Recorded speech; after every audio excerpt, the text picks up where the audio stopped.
తెలిసినోడికి చెప్పొచ్చు, తెలియనోడికి చెప్పొచ్చు, కానీ మిడిమిడి జ్ఞానంతో మిడతలెక్క ఎగిసిపడేటోడికి మాత్రం ఎవడూ చెప్పలేడు. ఇవాళ రేవంత్ రెడ్డి పరిస్థితి అది. ఇవాళ తెలియకపోతే తెలుసుకోవాలంటే ఒక జిజ్ఞాసన ఉండాలి, నేర్చుకోవాలి.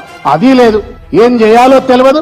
ఒకవేళ తెలిస్తే ఎట్లా చేయాలనే దాని పట్ల చేతగానితనంతో ఇవాళ ఒక చేవదచ్చిన లెక్క రేవంత్ రెడ్డి ఉంటూ ఇవాళ ఒక బాధ్యతారాహిత్యంతో ఉంటూ రేవంత్ రెడ్డి ఇవాళ తెలంగాణ ప్రజల పాలిటీ శాపంగా మారిండు. మరొకసారి నేను తెలియజేస్తా ఉన్నాను. ఒక అవివేకి, ఒక అజ్ఞాని, ఒక అవినీతి పరుడు, ఒక అనుభవరాహిత్యం ఉన్నటువంటి ఒక వ్యక్తి పరిపాలన చేస్తే ఆ రాష్ట్రం గాని ఆ దేశం గాని ఎంత నష్టపోతుందో ఇవాళ తెలంగాణ ఇటువంటి రేవంత్ రెడ్డి లాంటి ఒక అవివేకి, అజ్ఞాని, అనుభవ రాహిత్యం ఉన్నటువంటి ఒక వ్యక్తి, అవినీతి పరుడైనటువంటి ఒక రేవంత్ రెడ్డి నేతృత్వంలో తెలంగాణ సర్వనాశనం అవుతా ఉంది.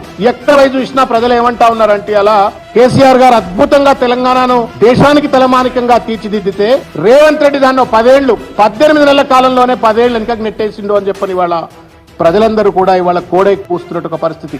మరి రేవంత్ రెడ్డికి ఇంటెలిజెన్స్ వాళ్ళు చెప్తున్నారా, చెప్తలేరా?